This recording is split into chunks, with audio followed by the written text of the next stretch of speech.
Deja atrás el pasado y vive el presente. ¿Creen ustedes en eso? Te lo vuelvo a repetir. Deja atrás el pasado y vive el presente. Padre, te agradezco tanto por el privilegio que tú me das de hablarle a esta iglesia y a miles de gente que se conectan cada domingo para escuchar esta palabra. Te doy gracias, Señor, porque como iglesia somos portadores de un mensaje de fe y esperanza, de amor y de misericordia, de cambios positivos, de transformación. Gracias porque tú nos llamas de las tinieblas a la luz admirable, para que experimentemos una vida nueva. Oro pidiendo, Señor, que cada palabra que salgan de mis labios traiga edificación, exhortación, confrontación y bendición. Pido, Padre eterno, que tú también despierte los oídos y corazones de aquellos que van a escuchar esta verdad, para que, como un buen terreno, la palabra sea sembrada y la semilla germine a 100%. En el nombre de Jesús le doy gracias. Amén y amén. Gloria a Dios, hermanos. Miren, amados hermanos y amigos, el pasado es algo que nos acompaña a lo largo de nuestra vida. Eso es una realidad indiscutible. No podemos negar que soy cubano. Yo no puedo negar que soy cubano. Usted no puede negar que es puertorriqueño. Usted no puede negar que es dominicano. Usted no puede negar sus padres, aunque tal vez ni lo hayan criado, como yo aconsejaba a cierto joven hace unas semanas atrás. Es una realidad. El pasado nos acompaña a lo largo de nuestra vida. Todas las personas tienen la capacidad de recordar momentos buenos y malos de su trayectoria. El problema surge cuando esos recuerdos sobre aquello que fue o no fue vuelven a nuestra cabeza una y otra vez, haciendo interferencia con el momento actual en que nos encontramos, impidiéndonos disfrutar el instante que vivimos. Ahí es donde está el problema. Cuando ese pasado domina mi presente y no me deja disfrutar el futuro. Cuando me convierto en un esclavo de mi pasado, cuando ya puedo disfrutar de una nueva vida en Cristo Jesús. Entonces debemos asumir la realidad de que no podemos cambiar el pasado. Aquellos hijos que fueron maltratados por sus padres o violados por sus familiares, es imposible que eso se pueda eliminar. Pero la actitud con respecto a ese pasado sí puede cambiar.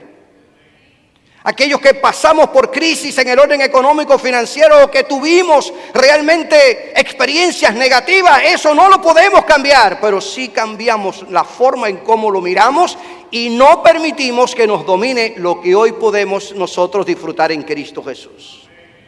Entonces, la realidad es que no podemos cambiar ese pasado, pero sí podemos cambiar nuestra actitud respecto a ese pasado. Hoy quiero invitarte brevemente, hermanos, a que valoremos al menos 3 consejos bíblicos respecto a nuestra actitud hacia el pasado. Tú y yo decidimos qué vamos a hacer con ese pasado. ¿Decimos amén? Lo primero que quiero hablarte, que es el consejo bíblico que encuentro en la Escritura, en la palabra de Dios, es que anclarse al pasado detiene el progreso. Cuando nos anclamos al pasado, eso detiene el progreso. ¿Decimos amén? Sí, gloria a Dios. Distraerse con el pasado debilita todos los esfuerzos en el presente. Yo lo creo. ¿Cuántos lo creen? Sí, Señor. Cuando usted se ancla al pasado, detiene el progreso. Y cuando usted se distrae con el pasado, debilita todos los esfuerzos en el presente. 12 de la noche usted sigue pensando en lo que ocurrió. 1 de la madrugada usted sigue como una película recordando. 12 del día en el trabajo, en la calle, manejando, guiando, haciendo lo que sea, ese pasado siempre está presente y no lo deja disfrutar el momento que vive.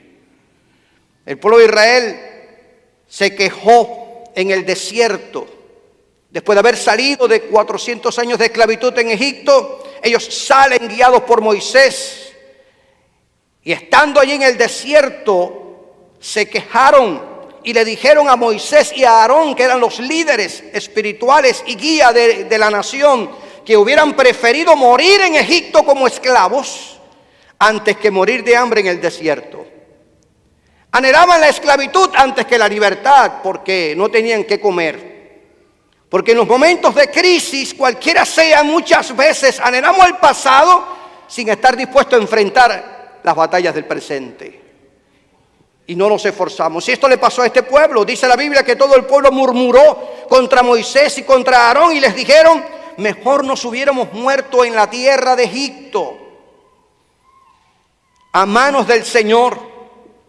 Allá nos sentábamos junto a las ollas de carne y comíamos pan hasta saciarnos. Ustedes nos han sacado a este desierto para matarnos de hambre a todos nosotros. Mire qué cosa más tremenda. Mientras eran esclavos en Egipto y los tenían subyugados y eran la fuerza laboral que hacía que el imperio egipcio se mantuviera, ahora están en el desierto. El mar Rojo se abrió, Dios los guardó con columna de nube y columna de fuego, pero ahora están pasando por un momento de crisis. Se acaba la comida y comienzan a protestar y desean la esclavitud antes que la libertad. Hermanos, aprendo que no debemos permitir nunca que nuestro corazón quede atrapado en el pasado, mirando hacia atrás con añoranza, pensando que cualquier tiempo pasado fue mejor que el que hoy vivimos. La vida cristiana, al menos la vida cristiana, está en marcha, en constante movimiento. No se queda detenida en la historia, sigue avanzando siempre hacia adelante. Es como la luz de la aurora, que no se detiene, sino que va en aumento, va creciendo. Tu vida cristiana es, hermanos, de crecimiento en crecimiento. Lo que hoy experimentamos es muchísimo mejor que lo que el mundo pudo darme, porque en Cristo somos una nueva creación. Gloria sea el nombre de Jesús.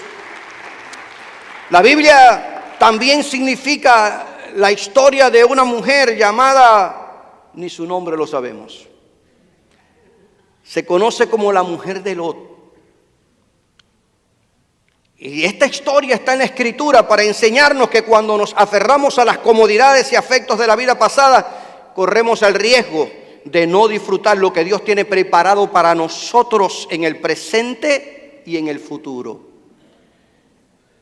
Los ángeles llegaron a Sodoma y le dijeron a Lot y a su familia, antes que el juicio de Dios cayera sobre Sodoma y Gomorra: escápate, fue la orden que el ángel le dio.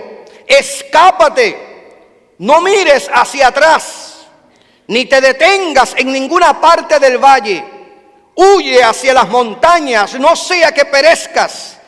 Pero dice el historiador, note que hay un pero la esposa de Lot miró hacia atrás y se quedó convertida en estatua de sal.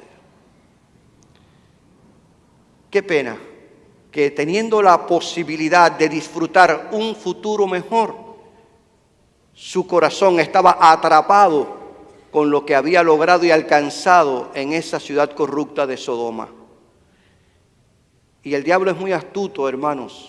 Nuestro enemigo, el diablo, es muy astuto. Muchas veces quiere hacernos ver que lo que hoy experimentamos y vivimos en nuestra vida cristiana es peor que lo que antes. Y trata de hacernos creer que nuestro pasado es mejor que nuestro presente en Cristo. Pero eso es mentira de Satanás.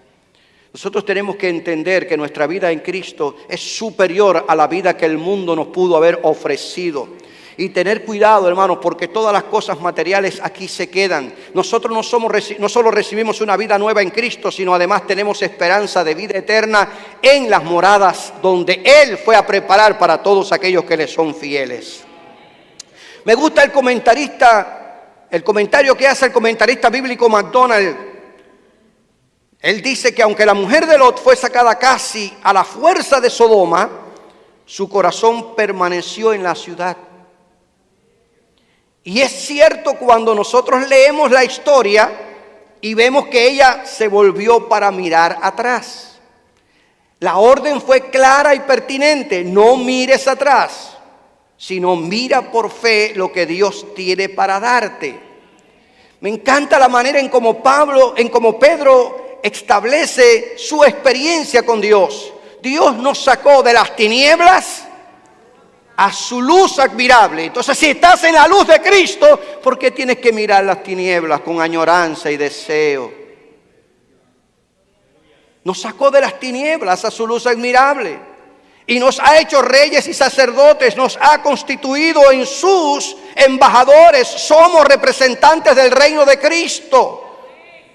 Había una canción en nuestras iglesias que cantábamos, creo que era el himno número 118 de nuestros signarios de gloria, que decía: el mundo no puede ser mi hogar, en gloria tengo mi mansión, no puede el mundo ser mi hogar. ¿Cómo voy a añorar de donde Cristo me sacó? ¿Cómo voy a añorar de donde el Señor me sacó? No, hermanos, voy a disfrutar de esta vida nueva que tengo en Cristo. En el mundo podremos tener aflicciones, pero con Cristo somos más que vencedores.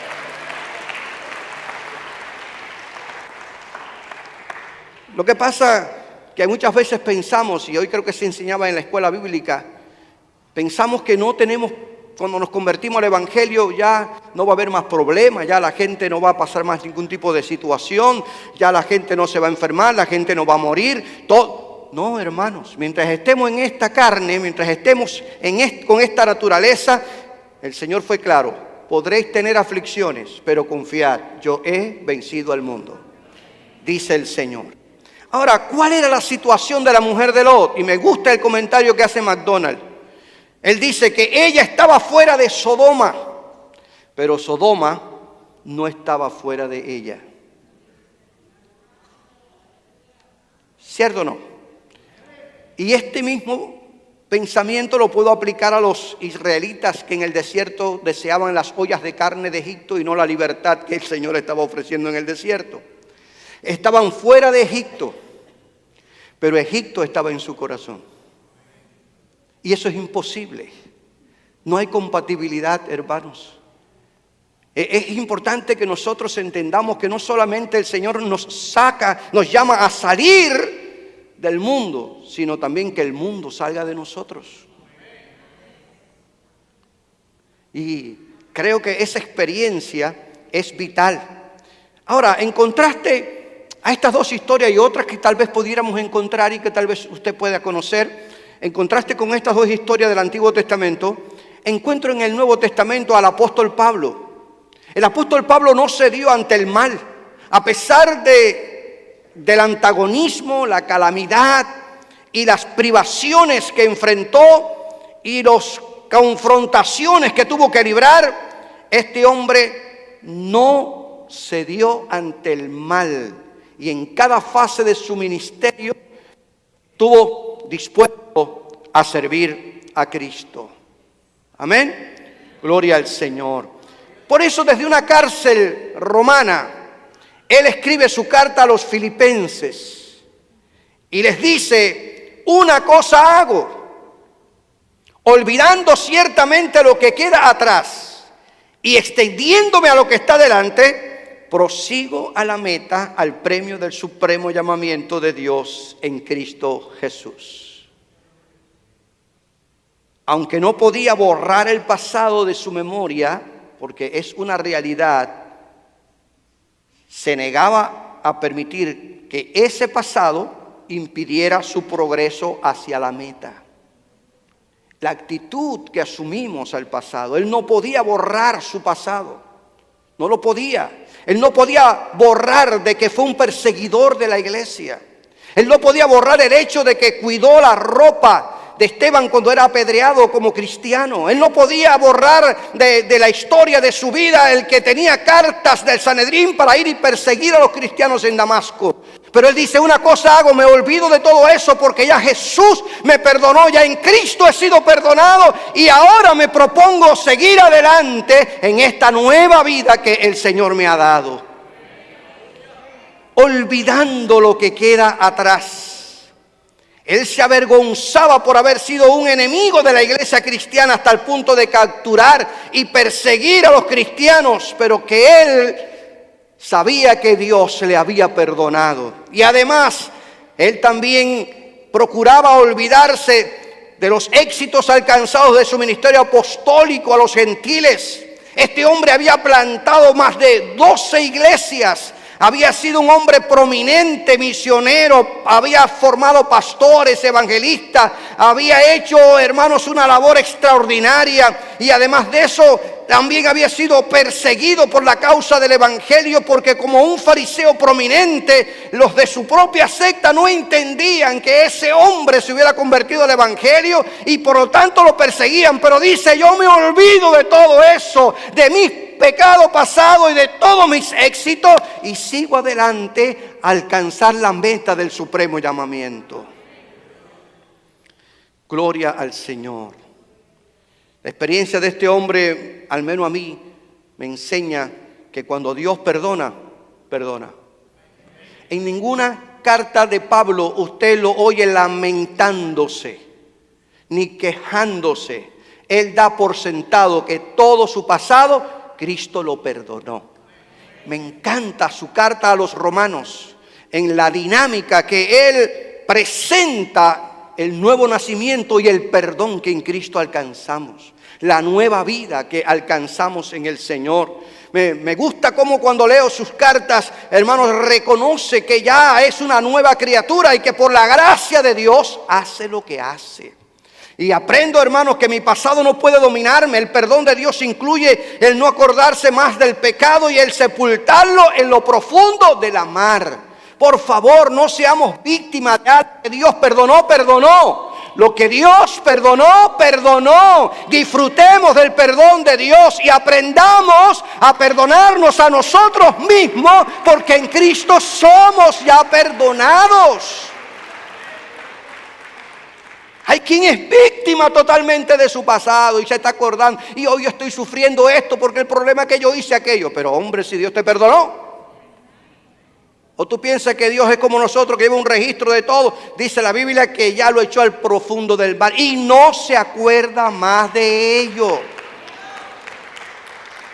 Disfrute la vida cristiana, disfruta el perdón de Dios, hermano, por favor, disfrútalo. No te machaques la vida. Hay quien no disfruta el cristianismo porque no se perdona a sí mismo. Y lo primero es que tenemos que perdonarnos a nosotros mismos, porque ya el Señor me perdonó. Mire que nosotros somos cabezones y sin embargo Dios en su inmensa misericordia nos perdona, nos restaura y nos da nueva oportunidad. Lo que Dios perdonó, perdonó. ¿Cuántos lo creen?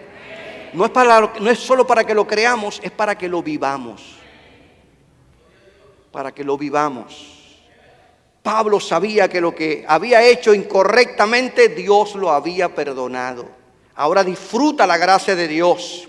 Pero también aprendo, hermanos, de la historia de este hombre, que no debemos permitir que lo que nos llevó a tener éxito ayer se convierta en un obstáculo para alcanzar nuestros éxitos de hoy. Tenemos que proseguir a la meta.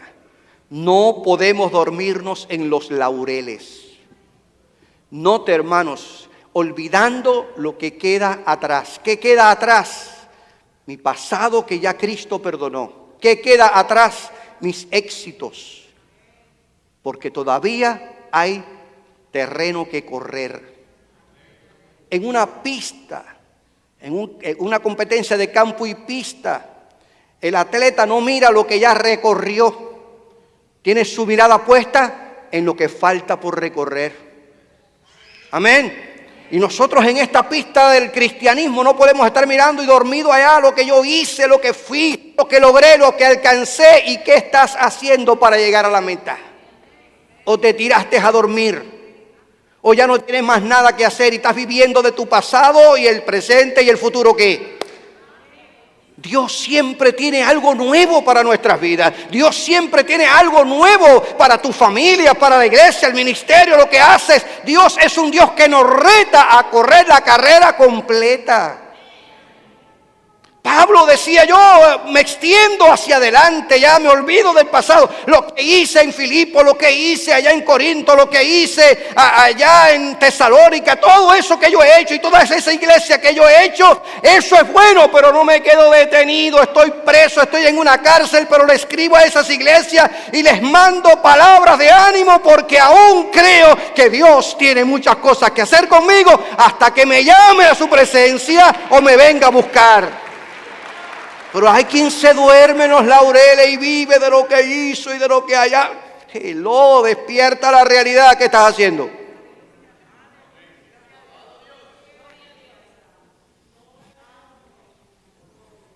Amén. No podemos anclarnos al pasado.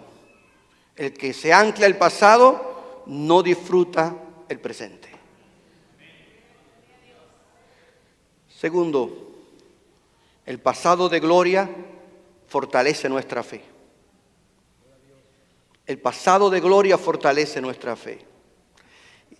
Y quería decirle esto, hermanos, porque algunas veces ignoramos esta verdad, esta realidad. Gloria sea el nombre de Jesús. ¿Cuántos están aquí?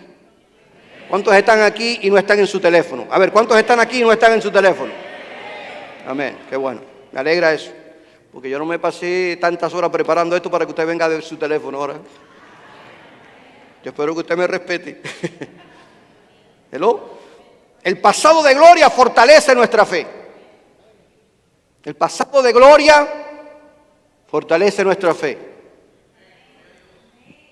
Mire, hermanos, leí este pensamiento y me llamó la atención. La memoria histórica es un elemento fundamental para vivir con salud emocional y espiritual. Ahí se lo estamos proyectando. Léalo, razónelo, interprétalo. La memoria histórica es un elemento fundamental para vivir con salud emocional y espiritual. Gloria a Dios.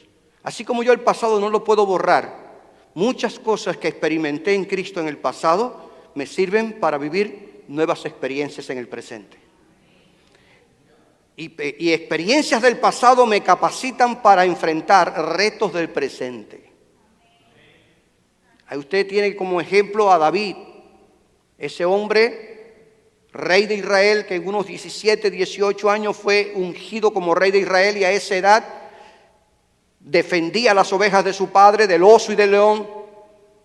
Y ese fue el hombre que comenzó a experimentar a Dios de una manera espectacular. Y cuando se va delante del Saúl le dice, el Dios que me ayuda para vencer al oso y al león es el mismo Dios que me va a ayudar para derrotar a este gigante Goliat. Y es el mismo que va delante del Señor y le dice, Señor, mira, mi hijo se ha rebelado contra mí, ha levantado una tremenda revuelta, pero yo creo que tú eres mi escudo, yo creo que tú eres mi gloria, yo creo que tú eres el que levanta mi cabeza, yo creo que tú eres el que responde mi oración. Y si tú fuiste conmigo ayer, yo creo que ahora vas a estar conmigo hoy. Entonces nuestro pasado de gloria me capacita para vivir mi presente sabiendo que Dios no cambia. Por eso es que creo en este pensamiento. La memoria histórica es un elemento fundamental para vivir con salud emocional y espiritual.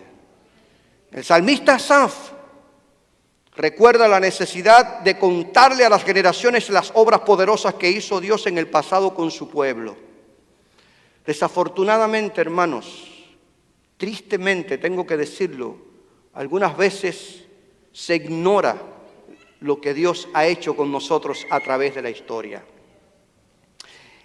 Y el salmista está reclamando esta práctica establecida por Dios en el pueblo de Israel.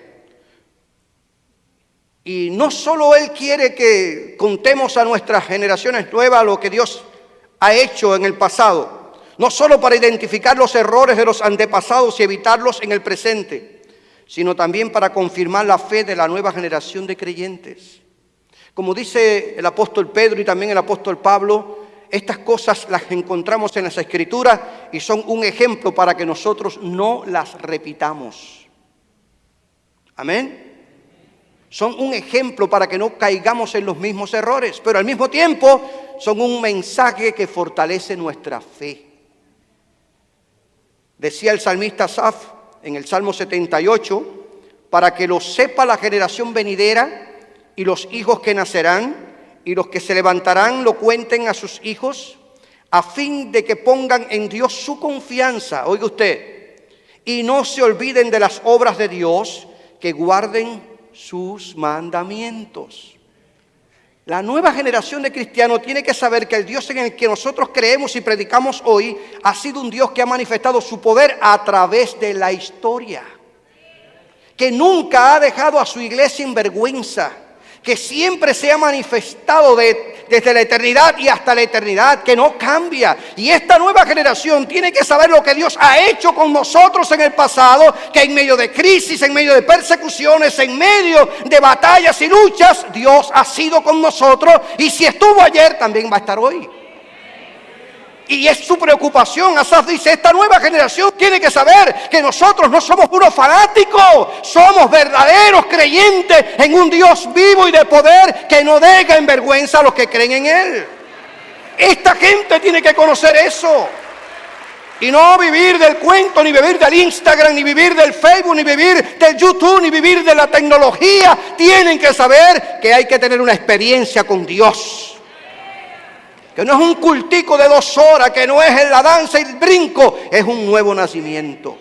Ese Dios poderoso cambia, transforma y regenera la vida de todo aquel que se somete a Él.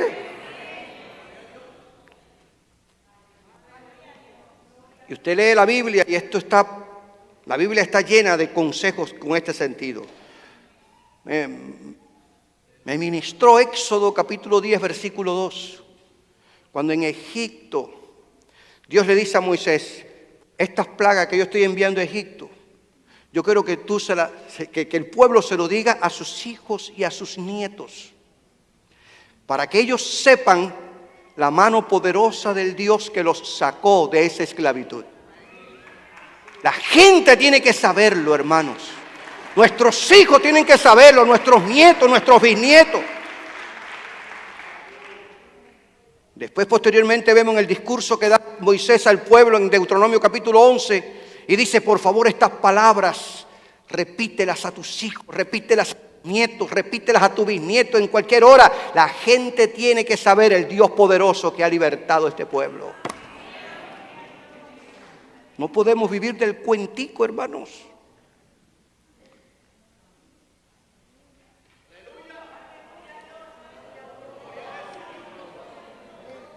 Cuando Pablo le escribe su segunda carta a Timoteo, gloria a Dios. Armando, ¿estás ahí arriba? Porque no sé si ustedes sienten que se me va y viene el audio. ¿Estoy bien así? Qué bien, qué bien, qué bien, qué bien. Cuando el apóstol Pablo está escribiendo su segunda carta a Timoteo, recuerden que esta carta es considerada como el epílogo de la vida del apóstol Pablo. Es el último escrito que tenemos de él. Cuando él está escribiendo esta carta, su segunda carta a Timoteo, le significa a este joven colaborador que cuando él está orando por Timoteo, lo recuerda como un hombre sensible al mover del Espíritu. Dice, me gozo al recordar tus lágrimas. Timoteo era un hombre sensible al mover de Dios, y eso impactaba al apóstol Pablo. Pero me encanta la manera en cómo Pablo significa la experiencia de Timoteo. Él dice, y traigo a mi memoria la fe no fingida que hay en ti, la cual habitó primero en tu abuela Loida y en tu madre Eunice, y estoy seguro que en ti también. Aunque Timoteo se considera que se convirtió bajo el ministerio de Pablo en Hechos capítulo 16, en este versículo Pablo reconoce la influencia de la abuela y de la madre. La transmisión de valores. Se supone que Timoteo haya nacido de una unión entre judío y un griego. Pero lo que me encanta de esta historia, hermanos, es que Pablo reconoce la valía de la enseñanza en el hogar, en la casa. La importancia de transmitirles principios y valores a nuestros hijos. Y me da tristeza, porque lo estoy viviendo en MCS, en la escuela de la iglesia, como algunos padres piensan que la escuela es la que está llamada a educar a sus hijos malcriados. Y con todo respeto lo digo así de esa manera. La educación comienza en la cuna. La educación comienza en el hogar, en la casa. Entonces traen esos hijos torcidos en quien no se ha ejercido autoridad y no se le ha enseñado respetos y valores para que el maestro los enseñe y lo corrija cuando debió haber comenzado en la casa. Me encanta esta escritura porque Pablo reconoce el trabajo que ha hecho Loida, la abuela, y Eunice, la madre, aun cuando la cabeza de hogar era griego, los principios y valores judíos se lo transmitieron a Timoteo. Y dice, yo estoy seguro que la fe de esas mujeres también está en ustedes, también está en ti. Hijos que hacen lo que le da la gana en la casa. ¿Dónde está el papá? ¿Dónde está la mamá? ¿Qué comemos hoy? Hello. ¿Qué ropa te pones hoy? ¿Vamos o no vamos? Los hijos son los que mandan. Que Dios nos perdone, hermano, porque eso no es lo que esta Biblia me enseña. La cabeza del hogar es el hombre. La mujer es la ayuda idónea y los hijos complemento del hogar. Violamos el orden de autoridad y sufrimos las consecuencias. Hijos que hoy avergüenzan a sus padres, le faltan el respeto delante de todo el mundo y le hace pasar vergüenza. Violamos el orden que Dios establece y sufrimos las consecuencias. Pablo dice, me alegro de saber que tú eres un joven que comenzaste a recibir instrucciones en tu casa. La fe que habitó en Loida, la fe que habitó en tu madre Eunice, también habita en ti por el trabajo extraordinario que ellas han hecho. Y yo les he dicho otras veces, y no me avergüenzo de decírselo de aquí, se lo voy a volver a decir enésima vez, si estoy aquí es porque tuve una madre que me inculcó la fe en Cristo. Y yo no quiero que usted lo haga, pero a ella le funcionó conmigo. A ella le funcionó conmigo. 5 de la mañana, nos vamos para el culto matutino de la iglesia.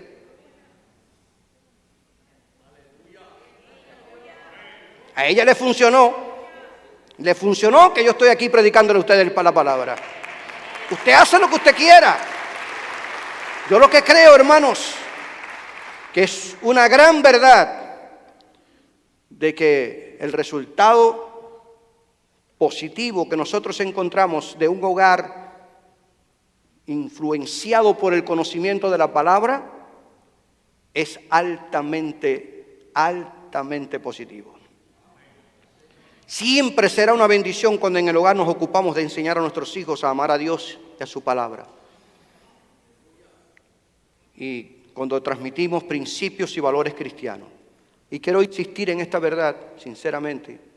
Quiero insistir en esta verdad. No hay responsabilidad más solemne y necesaria para los padres y para la iglesia de cualquier época que enseñar a las nuevas generaciones lo que el Señor ha hecho por ellos y lo que espera de ellos. Amén. Recordemos, no todo lo viejo es malo por ser viejo. Oye, ¿cuántos hermanos dijeron amén?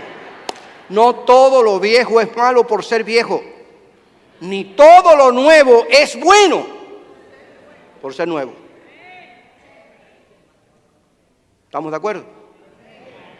Es una realidad. Yo creo que hay un grupo grande de hermanos aquí que recuerdan la historia del hijo de Salomón llamado Roboán, que le pidió consejo a los jóvenes porque vino el pueblo y les dijo: quítanos por favor tantos impuestos. Quítanos tantos impuestos, tu padre nos cargó con muchos impuestos. Entonces Roboán dijo: bueno, denme un tiempo. Y fue y consultó a los ancianos del pueblo. Dijo: ¿qué ustedes creen? Y los ancianos le dijeron: yo creo que es bueno que tú le quites un poco de impuestos, porque tu padre de verdad que, óyeme, los tenía aplastados. Quítale un poco de impuestos y ellos te van a servir siempre. Y Roboam se fue entonces a buscar el consejo de los jóvenes. Y los jóvenes dijeron, mira, si tú le quitas el pie a esta gente. No. Si antes tu papá cobraba 10, ahora tú cobras 20. Y él ignoró el consejo de los ancianos y asumió como bueno el consejo de los jóvenes. ¿Y qué trajo por consecuencia? Que el reino se dividió en dos. Él solo se quedó con 2 tribus de las 12. Y 10 siguieron a Jeroboam. Entonces llegó a esta conclusión: no todo lo viejo es malo por ser viejo, ni todo lo nuevo es bueno por ser nuevo. Hay que buscar un equilibrio. ¿Y por qué te digo esto, hermanos? Porque esta nueva generación tiene que aprender esta palabra, que aunque parece vieja, es actual. Que aunque su mensaje parece anticuado, también cubre las necesidades de esta nueva generación. Que aunque parece que ya la Biblia pasó de moda y nada tiene que ver con la nueva tecnología, esta palabra sigue siendo pertinente para las necesidades espirituales. No importa que sea ingeniero, médico, arquitecto, no importa que suba a la luna o se vaya a vivir a Marte, no importa dónde se meta el hombre necesita conocer al Dios de la Biblia. Esta generación necesita, hermanos, conocer al Dios de la palabra del Señor. Tenemos que aprender a vivir en medio de lo viejo y lo nuevo, sabiendo valorar y encontrar lo mejor para nuestra existencia. Amén.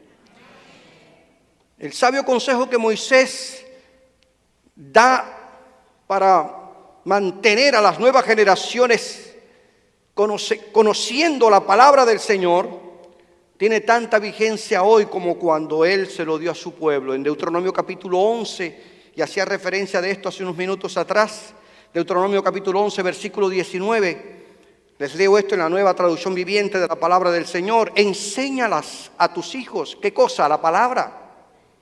La palabra. La palabra. Enséñalas a tus hijos. Habla de ellas en tus conversaciones cuando estés en casa y cuando vayas por el camino. Cuando te acuestes y cuando te levantes, habla la palabra. Transmítele los valores.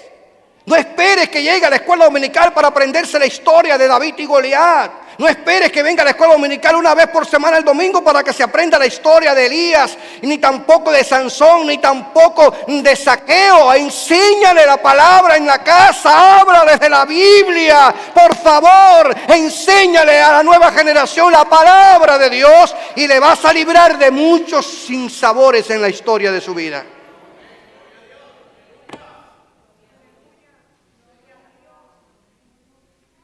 Cuando voy al libro del profeta Habacuc, Habacuc hace un repaso de las obras de liberación que llevó a cabo el Señor en el pasado. Y cuando repasa la historia de su pueblo, se llena de esperanza. Porque está viviendo circunstancias difíciles. Habacuc está viviendo una injusticia social en el pueblo. Los ricos explotan a los pobres. Hay injusticia social. Los príncipes de la nación se adueñan del pueblo y aquello es un fenómeno. Los sacerdotes han corrompido su servicio. Y dice Habacuc: Señor, ¿por qué permites tanta injusticia dentro de Judá?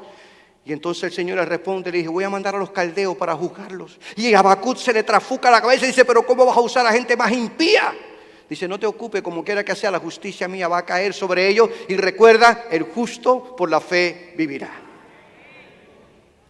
Pero Habacuc recuerda todos los hechos históricos, todos los hechos portentosos que Dios ha hecho con la nación.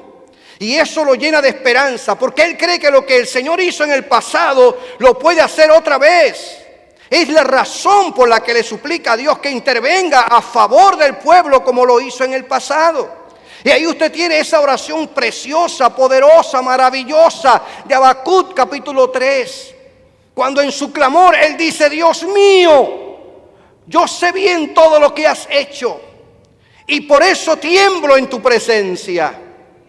Déjanos ver en nuestros días tus grandes hechos de otros tiempos. Note usted, hermanos, si te enojas con nosotros, no dejes de tenernos compasión.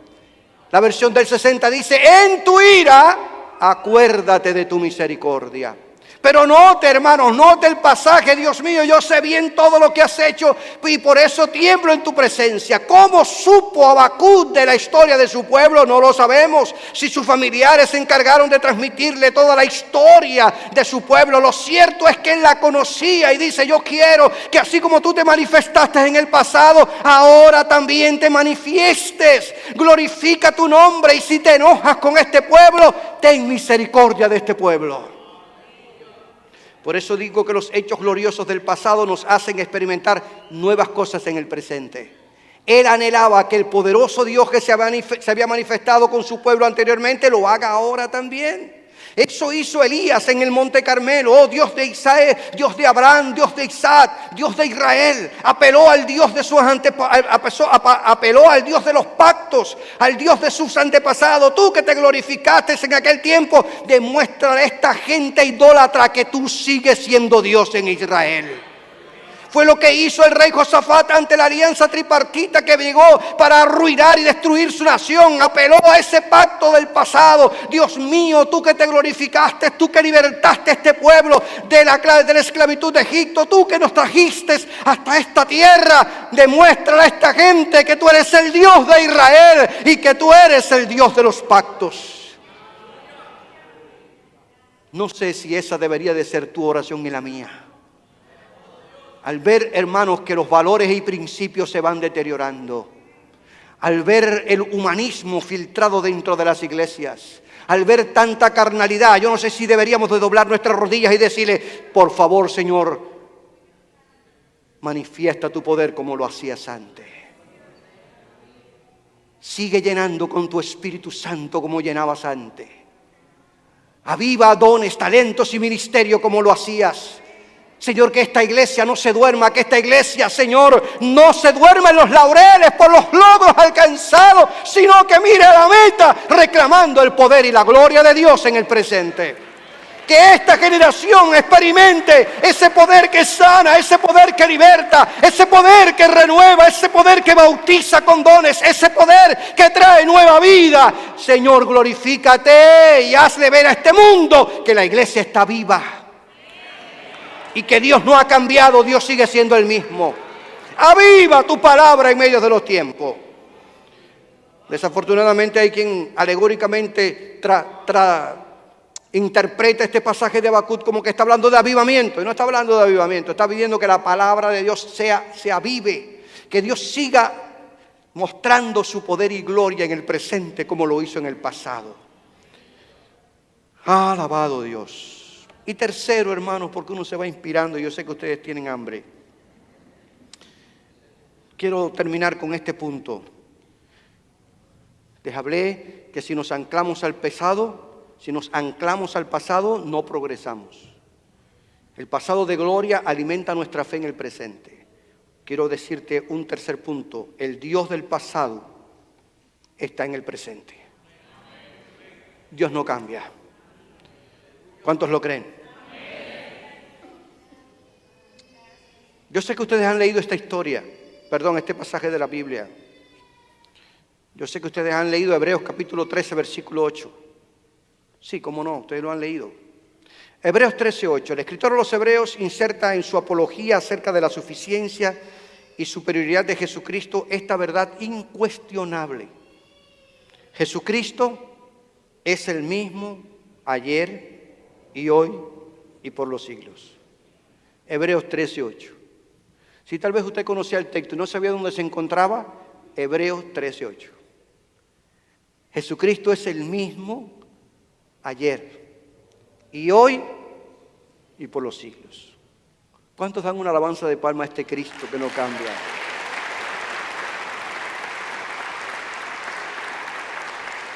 Mis hermanos amados, este versículo deja clarísimo, bien claro, la preeminencia de Cristo. Su preeminencia es permanente y su liderato es para siempre, pasado, presente y futuro. Me encanta la carta a los Hebreos porque es una apología a la superioridad de Cristo. sobre los profetas, ángeles, Moisés, Aarón, todo el sistema levítico, servicios en el tabernáculo y posteriormente en el templo. Hebreos le escribe su carta a una segunda generación de cristianos judíos que se habían convertido al Evangelio y que estaban siendo tentados a regresar, a sujetarse una vez más a la esclavitud de la ley, y él le escribe para demostrarle que Jesucristo está por encima de todo eso, que en Cristo estamos completos, que no hay por qué regresar atrás, que el Señor hizo todo lo que nosotros necesitábamos y ahora es ministro de un nuevo pacto, hecho en su sangre. Por eso este versículo es tan sumamente importante. Jesucristo, no Moisés, no Aarón, no la ley. Jesucristo es el mismo ayer, hoy y por los siglos.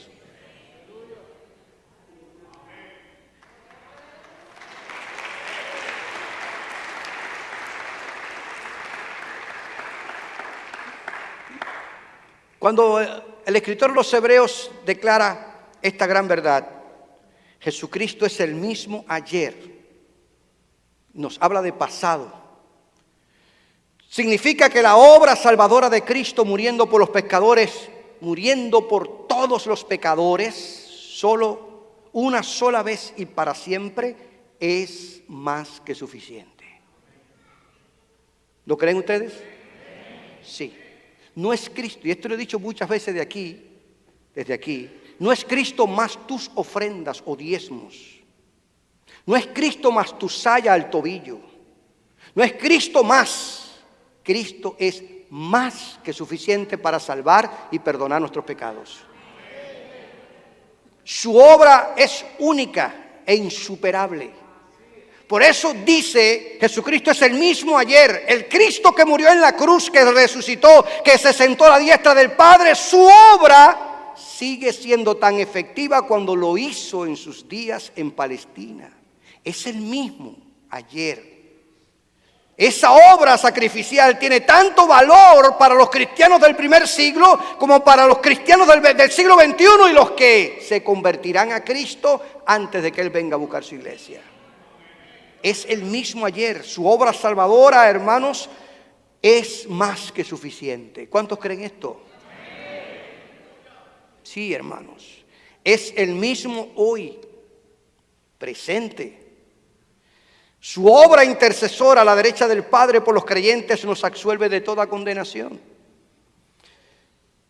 ¿Cuántos dan gloria a Dios por eso? Cuando hay un juicio de alguien que va a ser condenado, le preguntamos, ¿y qué abogado te va a defender?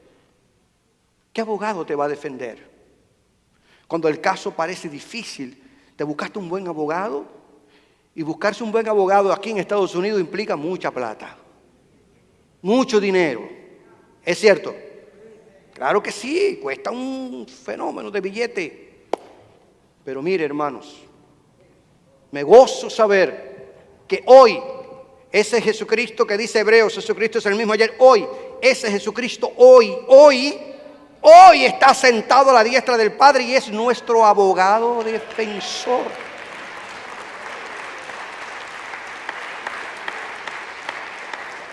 Y en vez de nosotros pagarle para que nos defienda, Él pagó en la cruz de nosotros para convertirse en nuestro Redentor y en nuestro abogado de defensa. Él nos absuelve y no solamente nos absuelve, sino que nos defiende. El apóstol Juan dice, si cometiéramos pecado, falláramos, abogado tenemos para con Dios el Padre, a Jesucristo el justo. Pero aún más, tú y yo tenemos la bendición de no solo tener un abogado de defensa que intercede por nosotros ante el Padre, sino además aquí en la tierra, dice la Biblia que el Espíritu Santo nos ayuda e intercede por nosotros con gemidos indecibles. Por eso me encanta esa palabra de Pablo a los Romanos en el capítulo 8, cuando él dice, si alguien viene a condenarte, ¿quién nos condenará? ¿Quién nos va a condenar? Si Cristo es nuestro abogado de defensa, ¿quién nos va a condenar? Nadie nos va a condenar porque Cristo intercede por nosotros ante la diestra, ante la presencia del Padre. Es el mismo hoy, no cambia. ¿Cuántos dan gloria a Dios? No cambia. Y es el mismo por los siglos. La obra de Cristo, hermanos, incluye su segunda venida en gloria para iniciar el reino de Dios. Nosotros lo creemos. Por los siglos, Él es Dios. Y Él vendrá. Por eso esas 4 verdades fundamentales del Evangelio no podemos ignorarlas. Cristo salva, Cristo sana, Cristo bautiza con el Espíritu Santo y Cristo viene a buscar su iglesia.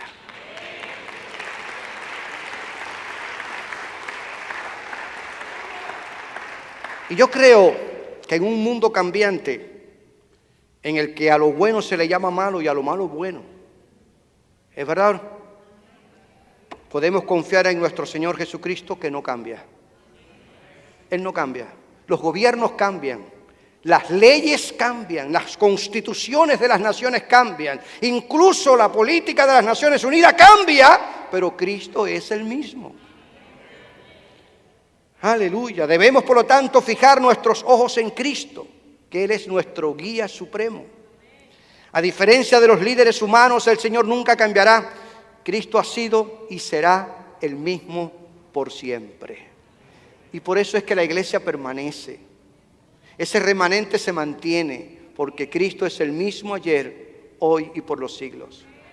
El Cristo que estuvo con los apóstoles en la fundación de la iglesia es el mismo Cristo que estuvo en la iglesia perseguida, en la iglesia que protestó contra el catolicismo romano, en la iglesia reformada, en la iglesia que se levantó en el siglo XVIII, en el siglo XIX. Ese Jesucristo está también con los cristianos del siglo XXI y permanecerá con su iglesia porque por ella murió y por ella vendrá, porque es la cabeza de la iglesia.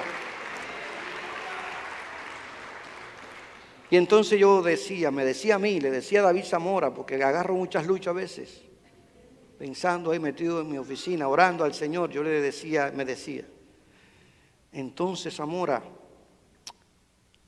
aunque las circunstancias de nuestro hoy no sean las mismas de ayer, ni aunque tu hoy se parezca a tu ayer, ¿por qué no tienes tu confianza puesta en este Cristo que no cambia? ¿Por qué? ¿Por qué no pones tu confianza en este Dios inmutable? Y yo creo, hermanos, que deberíamos animarnos a pensar en esta gran verdad. A pesar de que las circunstancias sean difíciles, porque no cabe duda que nosotros vivimos tiempos diferentes. Aquí hay personas de 80 años, de 70, de 60, de 50, de 40, 30, 20... incluso hasta de 15, que pueden decir, hace 15 años la vida no era así. ¿Es cierto o no? Y los que tenemos, los que tienen 80 o 90, dirán, nada esto tiene que ver con lo que yo viví. ¿Es cierto o no? La vida ha ido cambiando de una manera tremenda. Y la Biblia no se equivoca como la gente dice en el mundo, y lo decimos en la iglesia también. A lo malo se le llama bueno.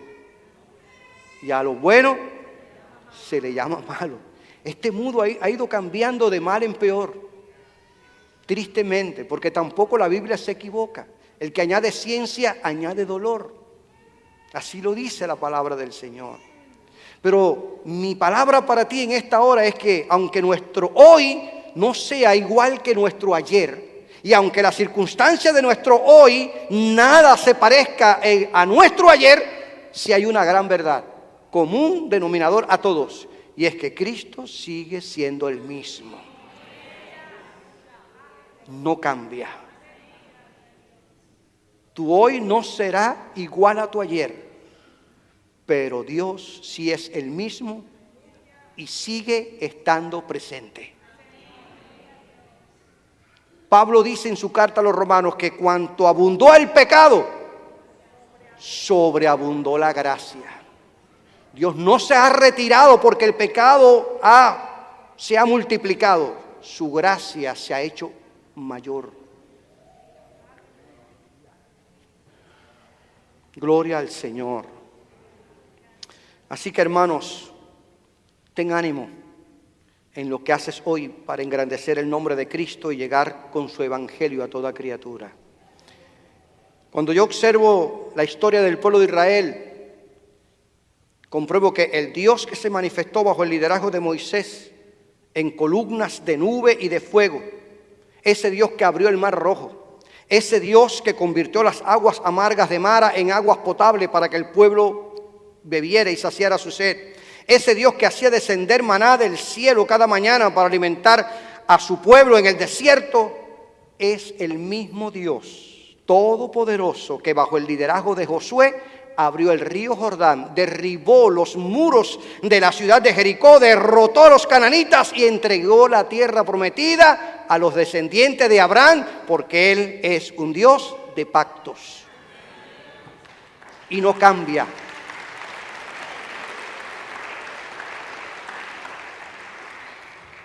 Ya no tenemos a Wesley, fundador del metodismo, ya no tenemos a Whitefield, ya no tenemos a Graham, ya no tenemos a Gigi Ávila, ya no tenemos a ninguno de esos prominentes predicadores que ganaron almas, pero Dios cuenta contigo y Dios cuenta conmigo. Y el Dios que estuvo con ellos está con nosotros también. Así como la voz de ellos se alzó y levantaron el nombre de Jesús en alto y predicaron la palabra, tú y yo tenemos la misma responsabilidad. Y el Dios que estuvo con ellos está contigo también. Y está conmigo. Y noto en la historia, hermanos de Israel, que aunque cambió el liderazgo y surgió una nueva generación, Dios seguía estando con su pueblo. Y aunque ya no estaba Moisés, el legislador de ayer, Dios seguía estando con su pueblo, respaldando al Josué conquistador de hoy. Amén. Yo creo que tu hoy no será igual a tu ayer, pero Dios sí es el mismo y sigue estando contigo. Las circunstancias y las presiones de la vida son diferentes a las de ayer. Yo antes no luchaba con un celular. Hoy tengo que pedirle, Señor, por favor, no me permita que yo me haga un esclavo de este aparato. Ni teléfono tenía en mi casa. Y venía a visitar este país cuando vivía en Cuba y me pasaba hasta 1 mes y medio sin saber de mi esposa ni mis hijos, porque no tenía comunicación. Pero ahora ando con un celular en la mano que si me hago el loco, perdón, que si me entretengo, me llevo por delante a cualquiera. Porque tengo la tentación está ahí. Y ahora estoy librando una batalla. Antes yo no tenía esa lucha, pero ahora tengo esta lucha. Pero el Dios que me ayudó ayer también me ayuda hoy.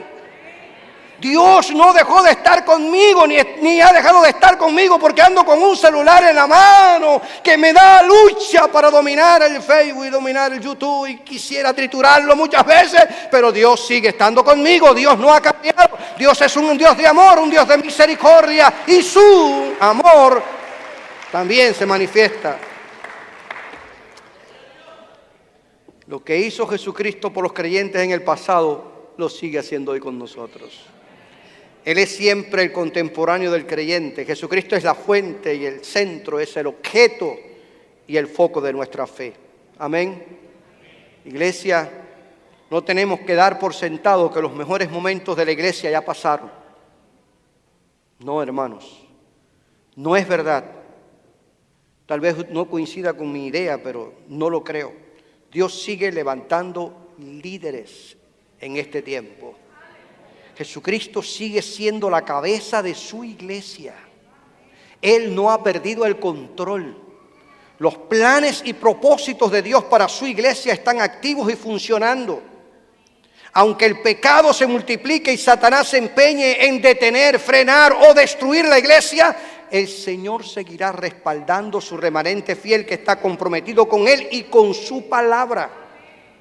Dios nunca consulta tu pasado para determinar tu futuro, porque Él tiene planes eternos contigo. Y es un Dios de pactos. Entonces, ¿por qué anclarse al pasado? ¿Por qué? ¿Por qué anclarse a un pasado que detiene el progreso? Cuando sabemos que Dios está presente, aunque las circunstancias sean diferentes. Amén.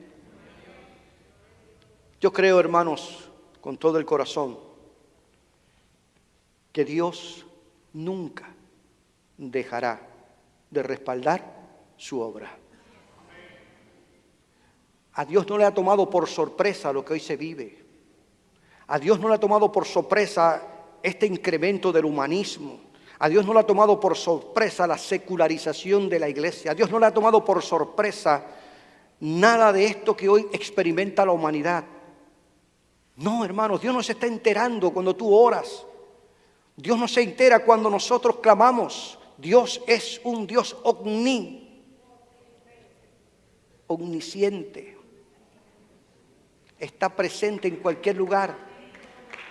Omnipresente, omnisciente, lo conoce todo, lo sabe todo. Pero lo grande de todo eso es que estos atributos de Dios nos deben dar a nosotros paz y seguridad de que el Dios en el que nosotros creemos nunca pierde el control. Por lo tanto, iglesia, vivimos días difíciles, pero Dios está presente. No cantamos los coritos que cantábamos antes, pero Dios está presente. Tal vez el servicio que hoy tenemos no sea con la rigurosidad de panderetas y de cencerros, pero Dios está presente.